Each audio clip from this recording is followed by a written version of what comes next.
Guiones y guionistas, capítulo 194, el arquetipo de la sombra en el viaje del héroe.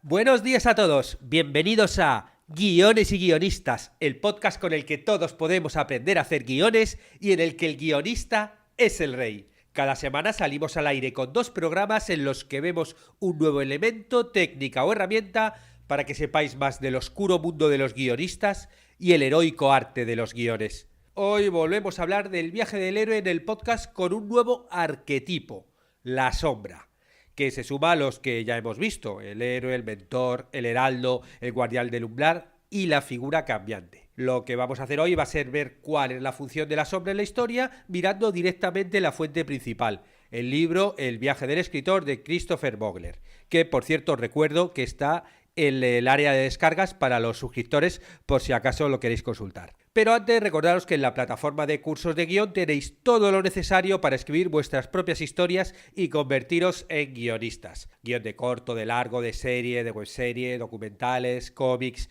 bueno, lo que queráis. Y hoy subimos una clase nueva del curso sobre el viaje del héroe precisamente.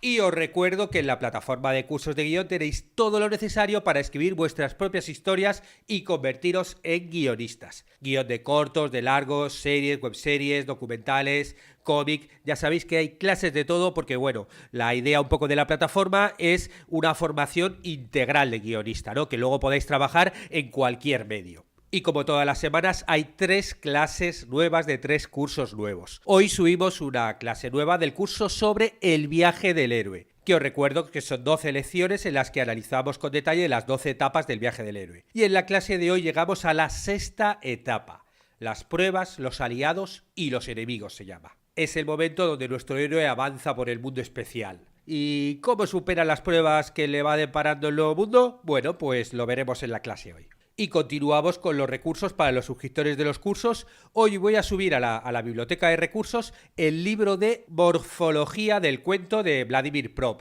Que bueno, este es, yo que sé, como el génesis de todos estos análisis, porque es el primer análisis que se hizo sobre las estructuras de los cuentos rusos, en este caso hizo Prop, en el que, bueno, él habló de las funciones de los personajes. Estamos hablando de un libro de 1928 que fue la inspiración para que luego Joseph Campbell escribiera El héroe de las 1000 caras y formulase lo que se conoce como el viaje del héroe. Vamos, que este libro es el origen de todo, una joyita. Como os decía en la presentación, en Guiones y Guionistas ya hemos dedicado un podcast entero explicando qué era el viaje del héroe, otro sobre la figura del protagonista, del héroe, otro sobre la figura del mentor, otro sobre la figura del heraldo y el guardián del umbral y otro sobre la figura cambiante. Os dejo el link para todos estos por si acaso no los habéis escuchado. El caso es que hoy volvemos a poner los ojos en Christopher Vogler y su libro The Writer's Journey, el viaje del escritor, para analizar el arquetipo de la sombra. Bueno, el arquetipo conocido como la sombra lo que representa es la energía del lado oscuro, un poco de lo inexpresado, de lo irrealizado, de los aspectos como rechazados de una cosa. Y muchísimas veces, en muchas películas, en muchas novelas, es un poco el lugar donde están los monstruos que hemos suprimido de una forma drástica o que ignoramos un poco de nuestro mundo interno. Básicamente pueden ser sombras todas las cosas que nos disgustan, incluso de nuestra propia persona.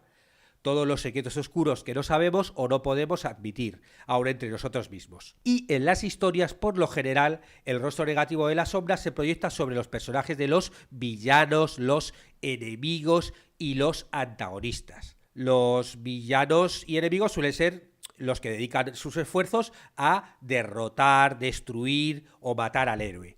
Y los antagonistas pueden no ser tan hostiles, no ser tan malos, pueden incluso ser aliados que tengan el mismo objetivo. Aunque lo que hacen es discrepar de las tácticas empleadas por el hombre. De esto ya he hablado alguna vez, pero yo creo que nos tiene que quedar muy claro siempre cuál es la diferencia entre villanos y antagonistas. La función del antagonista es una función en la trama de unos personajes, que son los antagonistas, son los que tienen el mismo objetivo que el héroe y por eso se contraponen y le obstaculizan conseguir su objetivo. Básicamente es como una función dentro de la narración, el antagonista. Pero los villanos son realmente personajes que que son malos, que buscan el mal. Los villanos son malos, les gusta hacer el mal, básicamente.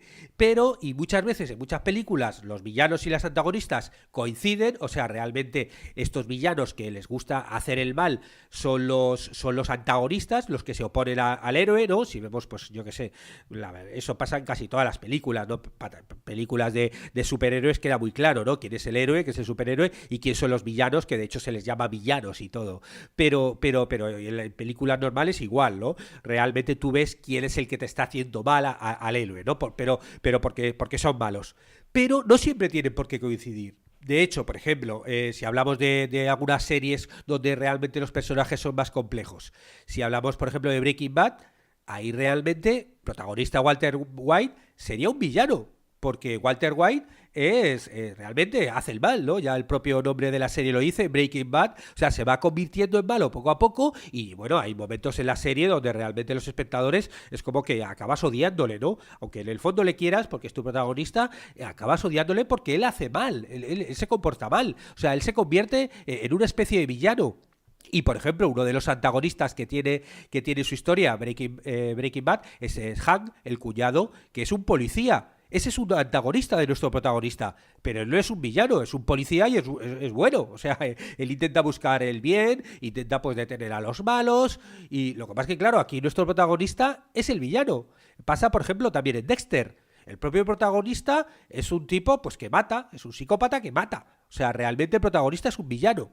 Y los antagonistas son buenos, son policías, pero claro, están obstaculizando a nuestro protagonista dentro de su historia. Están impidiéndole que consiga sus objetivos. Con lo cual, bueno, es importante que tengamos siempre claros estos conceptos. De hecho, voy a empezar a pensar incluso un curso sobre antagonistas, villanos, némesis, enemigos, todo este tipo de cosas. Yo creo que puede quedar un curso muy, muy interesante.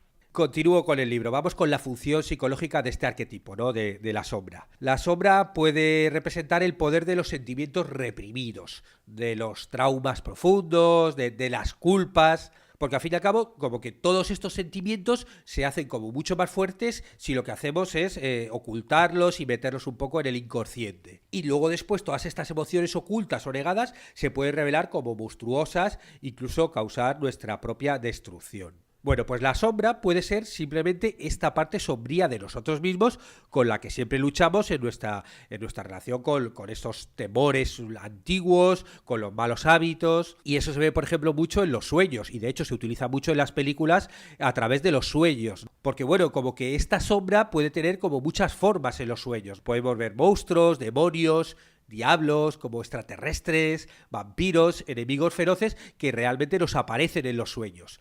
Puede ser tanto en la vida real como lo utilizamos sobre todo en las historias. Esto es la función psicológica, pero bueno, a nosotros también lo que nos importa es la función dramática. La función de la sombra en las historias dramáticas consiste en desafiar al héroe y proporcionarle un oponente digno con quien luchar. Porque las sombras son un poco las que crean el conflicto y que extraen lo mejor del héroe como resultado de ponerle una situación límite que suponga una amenaza seria para su vida. Y al ponerle en esa situación límite, las sombras lo que hacen es que nuestro héroe pues tenga que luchar más para conseguir su objetivo. Claro, ya sabéis que contar una historia siempre al fin y al cabo es poner ahí un protagonista, ponerle un objetivo y que tenga conflictos para conseguir ese objetivo. Es decir, ponerle una serie de obstáculos a la hora de encontrar ese objetivo, que eso es un poquito lo que vas desarrollando con la trama. Pues la sombra suele ser o el mayor obstáculo, ¿no? El mayor enemigo que se va a enfrentar nuestro héroe, o alguno de los pequeños obstáculos puede ser la sombra. Porque la sombra, como veremos ahora, no es siempre una persona, ¿no? Que es el antagonista y qué malo, tal. No. La sombra puede ser o el propio protagonista muchas veces, o en momentos otros personajes que también hacen de sombra. Porque claro, la energía desafiante del arquetipo de la sombra se puede concentrar en un solo personaje, en este gran mega antagonista, pero también puede tratarse de una máscara que puede seguir cualquier personaje en diferentes momentos. Momentos en los que van a sacar un poco este lado más oscuro y van a enfrentarse al protagonista y ponerle algún obstáculo, ¿no? También puede ser eso, los aliados o cualquiera, ¿no? Por ejemplo, podemos ver cómo la sombra se apodera de los héroes, de los protagonistas, cuando quedan paralizados por la culpa o la duda, o cuando, por ejemplo, están actuando de una forma autodestructiva, ¿no? Que hay muchos protagonistas, ¿no? Que es que lo están viendo. O, por ejemplo, cuando empiezan a expresar todos los deseos de muerte, o incluso muchas veces cuando tienen éxito, pero como que se abandonan al propio éxito y empiezan a abusar del poder y se vuelven egoístas, ¿no? En lugar de sacrificados. O sea, realmente cuando los protagonistas sacan su debilidad y su peor lado más oscuro, es cuando ahí realmente la sombra está ejerciendo el poder sobre ellos. Porque claro, la sombra puede combinarse muy eficazmente con otro tipo de arquetipos, como por ejemplo con el mentor de una historia, ¿no? Que muchas veces puede portar en ocasiones la máscara de la sombra. Lo vemos, por ejemplo, en la película Oficial y Caballero, donde el sargento instructor que interpreta Luis Gossett lleva tanto la máscara del mentor como la de la sombra. Por un lado es el mentor de Richard Gere, del personaje de Richard Gere, es una especie como de segundo padre que lo guía por el aprendizaje en la marina y todo esto, pero también respecto a la cuestión de vida o muerte que propone la trama, ese personaje es también la sombra que trata de destruir a Richard Gere apartándolo del programa, ¿no? Del programa este de instrucción militar. Y lo que hace con eso es poner a prueba al joven y llevarlo al límite para averiguar si tiene lo que hay que tener. Y tanto que, claro, casi lo mata en ese proceso de sacarle lo mejor que hay en él, ¿no? Y hay veces que el arquetipo de la sombra es el que porta la máscara de otros arquetipos. O sea, no es que digan, bueno, la función principal de un personaje es el mentor y hay veces que utiliza la sombra, como el ejemplo anterior que estamos diciendo, sino directamente hay algunos que el propio arquetipo ya es la sombra, pero también ejerce otro tipo de arquetipos. Cuando os ponga el ejemplo os va a quedar clarísimo, ¿no?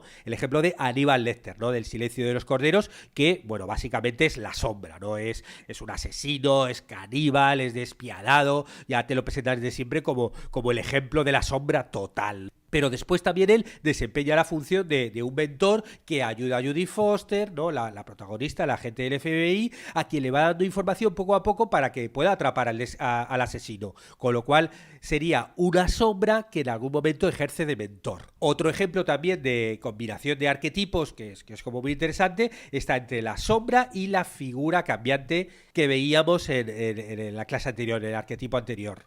Ya que en muchos guiones, por ejemplo, la persona que empieza siendo el objetivo del interés amoroso del héroe, ¿no? Como que se enamora y todo esto, pero luego de repente cambia la forma hasta convertirse en una sombra que persigue la destrucción del protagonista. Esto lo vemos sobre todo en los thrillers o, por ejemplo, la típica femme fatale del cine negro, donde tenemos ahí al protagonista que se enamora de ella, pero empieza a cambiar y empieza a mostrar su lado oscuro y al final es la que lleva un poco por el lado oscuro a los protagonistas.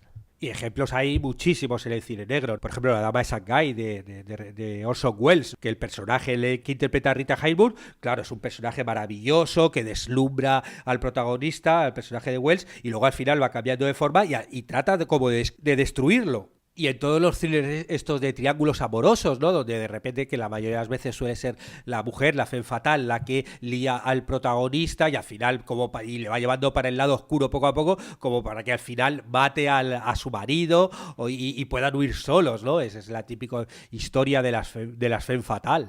Claro, ahí esos personajes se convierten en sombra y sacan el lado sombra del propio protagonista, ¿no? Sacan un poco lo peor de él. Pero incluso, yo qué sé, por ejemplo, en la película Roma, pues el personaje de Fermín al principio es como la pareja de ella, de la protagonista de Cleo, y qué bien que ella tiene una vida privada y puede tener una pareja, puede tener sexo, ¿no? Además de su vida dentro de la casa, como qué bien. Pero luego de repente, claro, cuando se queda embarazada, se convierte en la sombra total, ¿no? Y cada encuentro que tiene con él es más sombra, ¿no? Es más antagonista y es más como el horror que le lleva un poquito a esa especie de sentimiento de culpa que tiene ella, que realmente es esa revelación final, ¿no? De la película, cuando ella de repente descubre con mucha culpabilidad, ¿no? Y verbaliza que en el fondo no quería tener ese bebé. Claro, ahí descubre un poco ese lado de sombra, de culpa de la propia protagonista. Por eso tenemos que pensar en este arquetipo como un concepto, no solamente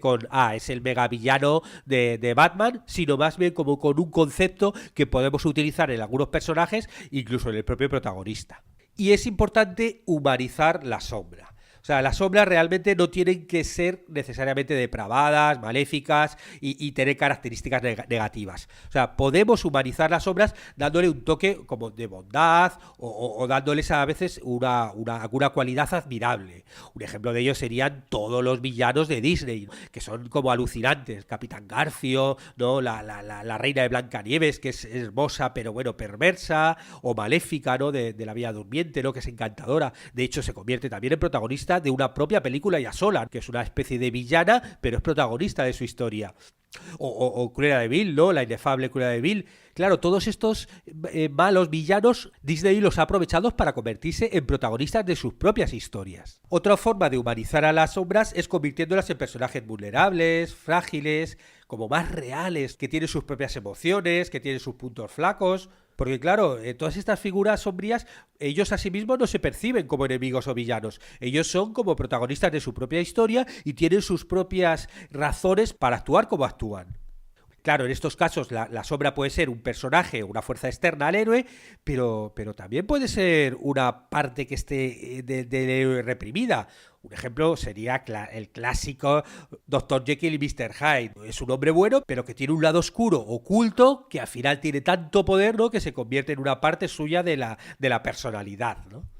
Y claro, estas sombras externas que quieren destruir al héroe, muchas veces pues lo que tienen que ser son vencidas. Pero cuando las sombras son internas, lo que tienen que ser muchas veces es desactivadas. Que pasa, por ejemplo, muchas veces con los vampiros, que lo que hacen es como sacar de las sombras, situándolos a la luz de la conciencia, como para poder sanar, ¿no? Cuando un protagonista es un vampiro, como que, bueno, como que tiene como que sacarse ese lado oscuro para poder sobrevivir. Y luego algunas sombras pueden incluso redimirse y terminar convirtiéndose en fuerzas positivas. Un ejemplo de ello sería Terminator, que bueno, es una máquina de matar en el primer Terminator, ¿no? Y es un villano fatal, ¿no? Porque está todo el día matando gente, hasta que se transforma en una especie como de mentor y protector de héroes en Terminator 2, ¿no? Terminator 2, el juicio final, ¿no? Hace un cambio total ahí. O bueno, incluso, por ejemplo, el propio Darth Vader de Star Wars, claro, a partir del retorno del Jedi, cuando se revela como el padre del héroe, de repente hay una parte suya de maldad que dices, bueno, vale, es una parte como media bondadosa que quiere cuidar de su hijo.